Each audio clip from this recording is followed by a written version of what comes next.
एक हो जाएगा, मान लो गामा माइनस 3/2 का मान आपसे जैसा कि कहा था कि गामा माइनस 3/2 का मान कैसे याद करेंगे। गामा 3/2 के अलावा -1/2 अगर आपसे कह देगा तो इसको कैसे याद करेंगे। ठीक, इन दोनों में से कोई एक इस बार पेपर में आ सकता है, इसलिए दोनों पढ़ के जाएंगे। पहला मान लीजिए गामा -1/2 की बात करेंगे, इसको कैसे करेंगे। तो जैसा कि हमने जाना है कि मान लीजिए हम इसको पहले सॉल्व करते हैं। हमें पता है कि हम जानते हैं, हमने दो फॉर्मूले पढ़ रखे हैं। क्या पढ़ रखे हैं, एक हमने पढ़ रखे हैं कि गामा 1 + n या n+1 इक्वल टू आप कहते हैं n गामा n होता है। अगर इस तरह से अगर हम लोग यहाँ पर n बराबर क्या पुट कर दें, -1/2 पुट कर दें। अगर n बराबर -1/2 पुट कर देंगे दोनों पक्षों में, तो -1/2 + 1 इज इक्वल टू -1/2 इंटू -1/2 हो जाएगा। इसको सॉल्व करें, 2 × 2 में से क्या गए 1 हो जाएगा, तो ये क्या हो जाएगा गामा 1/2 हो जाएगा इक्वल टू -1/2 हो जाएगा। आराम से आप देख सकते हैं -3/2 आपके पास यहाँ निकल के चलाएगा, सॉरी -1/2 निकल के चलाएगा। आपको मैंने प्रूफ कराया था कि गामा 1/2 का मान क्या होता है, √π होता है। जब गामा 1/2 का मान √π होता है, यहाँ -1/2 हो गया और गामा क्या होगा -1/2 हो गया। चूंकि हमसे पूछा क्या है, इसकी वैल्यू पूछा है, तो 2 को इधर भेज देंगे तो -2 √π इक्वल टू कितना आ जाएगा, गामा -1/2 हो जाएगा। तो अगर आपसे गामा -1/2 का मान कहेगा तो आप किस फॉर्मूले से निकालेंगे, n+1 इक्वल टू क्या, n इंटू गामा n से। ऐसे अगर -3/2 कह दिया, -5/2 कह दिया, -7/2 भी कह दिया, तब भी हम क्या करेंगे, इसी से निकाल लेंगे। अब जैसे मैंने कहा कि -3/2 की बात कर दिया, अब आप बताइए माइनस अगर 3/2 कह दिया, -3/2 का मान बताइए कैसे निकालेंगे। मैं कहूँगा इसी फॉर्मूले से आप जितने भी माइनस की वैल्यू हो गए इसी से निकाल लेंगे। कहेंगे हम जानते हैं, हम क्या जानते हैं कि gamma n+1 equal to n gamma n के होता है। जब अगर ये होता है तो हम क्या करेंगे, दोनों पक्षों में क्या पुट कर देंगे, पुट n इक्वल टू कितना -3/2 पुट कर देंगे। जब इस चीज़ को आप दोनों में पुट कर देंगे तो आपका यहाँ क्या आ जाएगा, -3/2 हो जाएगा +1 हो जाएगा इज इक्वल टू -3/2 हो जाएगा, और यहाँ भी माइनस क्या हो जाएगा 3/2 हो जाएगा। ठीक, 2 × 2 हो जाएगा, 2 में से 3 गया क्या हो गया, -1/2 हो जाएगा। तो इस तरह से आपके पास क्या हो गया, -1/2 हो गया।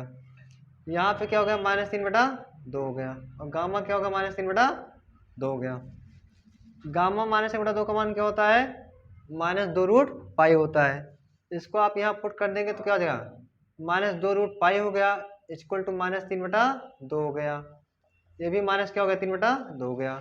माइनस से माइनस क्या हो गया, कट जाएगा, 2 इधर जाएगा तो 4 हो जाएगा, 3 बटे में आ जाएगा तो 4/3 हो गया, और √π हो गया इक्वल टू कितना हो गया, -3/2 हो गया। तो इस तरह से अगर आपसे गामा -1/2 कहेगा, -3/2 कहेगा, -5/2 कहेगा, -7/2 कहेगा, तो किस फॉर्मूले से निकालेंगे, मतलब जितनी ओवरऑल नेगेटिव की वैल्यू की बात करेगा, नेगेटिव के लिए जितनी भी वैल्यू कहेगा उसके लिए ये फॉर्मूला यूज करेंगे। कौन सा, gamma n+1 equal to n gamma n की सहायता से। ऐसे ही मान लीजिए अगर इन दोनों में से एक तो पूछेगा, ये तो कंफर्म है, गामा 1/2 का भी बता दिए थे आपको, कम से कम 3 वैल्यू तो आपको आनी ही चाहिए पेपर में। उसके अलावा आपको मैंने प्रूविंग बताई थी कि beta mn equal to β1 + m, n plus β1 + n, m, ये सिद्ध करने को बताया था। एक बताया था बीटा mn इक्वल टू बताया था 0 से π/2 sin की पावर 2m - 1 थीटा cos की power 2n - 1 theta d theta बताया था। एक बताया था 0 से π/2 बताया था sin की पावर p थीटा cos की power q theta d theta equal to बताया था 1/2 गामा p + 1/2 इंटू q + 1/2 और पूरे का बटा p + q + 2/2। इतने चीज़ें बीटा का हम लोग क्या कर रहे थे, पढ़ चुके थे। अब इन सब के अलावा एक महत्वपूर्ण रिजल्ट और कभी कभी पूछ लेता है एग्जाम में, वो कैसे करेंगे उसको देखते हैं।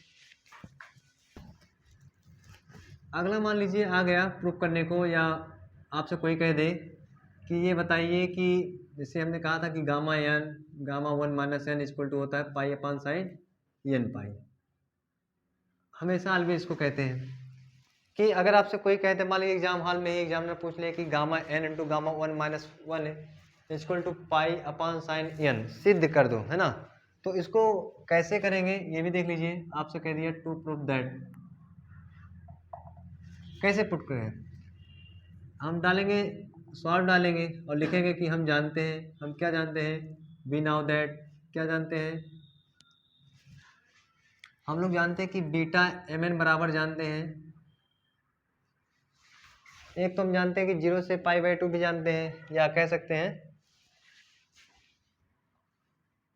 0 से π/2 जानते हैं, साइन की पावर 2m-1 थीटा कॉस की पावर यहाँ पे 2n-1 थीटा डी थीटा, ये हम जानते हैं। 0 से π/2 आगे 2 लग जाता है, साइन की पावर 2m-1 थीटा कॉस की power 2n-1 theta D theta हो जाता है।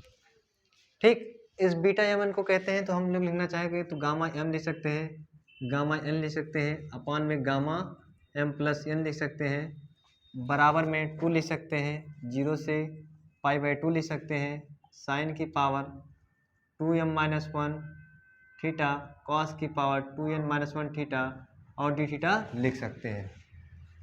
अब बात ये आता है कि हमें तो ये सिद्ध करना है, ये क्या लिख रहा है, तो कोई दिक्कत की बात नहीं है। अगर हम लोग क्या कहें, हमको यही तो लाना है, गामा इन टू गामा 1-1, तो अगर हम कहते हैं कि पुट m+1 इक्वल टू क्या मान लें, m+n इक्वल टू 1 मान लें, उस हिसाब से m इक्वल टू क्या हो जाएगा, 1 - n हो जाएगा। तो जहाँ जहाँ m है वहाँ पे क्या रख देंगे हम लोग, 1 - n रख देंगे। ऑलरेडी n है ये, और इसकी वैल्यू क्या हो जाएगी, 1 हो जाएगी, तो 1 रखने की आवश्यकता नहीं है।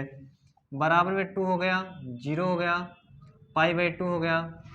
अब जहाँ पर m है वहाँ के लिए हम क्या रख सकते हैं, 1 - n रख सकते हैं। तो इस तरह से हो गया साइन की पावर 2, यहाँ पे 1 - n-1 थीटा कॉस की पावर 2n-1 थीटा और क्या हो गया, डी थीटा हो गया। अब इसको आसानी से हम लोग सॉल्व करेंगे, देखिए कैसे सॉल्व करते हैं। 2 हो गया, 0 से π/2 हो गया, साइन की पावर 2 1 कम 2, 2 में से 2n हो जाएगा ये। अब 2 में से चूँकि 1 गया तो 1 हो जाएगा, 1 - 2n हो जाएगा, और कॉस की पावर क्या हो गया, 2n-1 हो गया, और क्या हो गया, डी थीटा हो गया। ठीक, अब आप साफ साफ देख सकते हैं कि अगर हम इस चीज़ को लिखना चाहें, अगर मैं इसको नीचे लेके आऊँगा तो ये बन जाएगा साइन अपॉन कॉस, अर्थात 10⁻⁻² बन जाएगा। कैसे, जैसे आप इस कॉन्सेप्ट को समझिए कि अगर कहीं a⁻⁻m लिखा है तो इसको हम ऐसा लिख सकते हैं। ठीक, तो उसी प्रकार अगर हम इसकी बात करें, ध्यान दीजिए कि अगर कहीं cos की पावर 2n-1 लिखा है, तो अगर हम लोग इसको पावर में लेके आएंगे, इसका पावर, कहते नहीं कि अगर कहीं cos स्क्वायर थीटा लिखा है तो इसको अगर हम लोग लिखना चाहेंगे तो कह सकते हैं कि पावर चेंज करना चाह रहे हैं ना, तो इसकी पावर को हम क्या ऐसे भी लिख सकते हैं, cos स्क्वायर -2 थीटा, ऐसा लिख सकते हैं।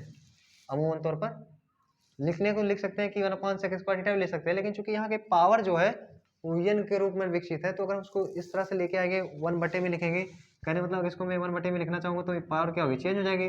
तो इसको लिखना चाहेंगे तो इस तरह से भी पावर इसको हम लिख सकते हैं। ठीक है, कुछ किया नहीं, इसको नीचे ले आए, इसकी तरह बना लिया। अब ये क्या दिखाई पड़ेगा, ये दिखाई पड़ेगा 0 से π/2 हो जाएगा, और साइन की पावर 1 - अगर 2n लिखेंगे तो इसको जब मैं पावर कर रहा हूँ नीचे लेके आऊँगा, पावर चेंज हो जाएगी, निगेटिव वाला पॉजिटिव, पॉजिटिव वाला निगेटिव हो जाएगा।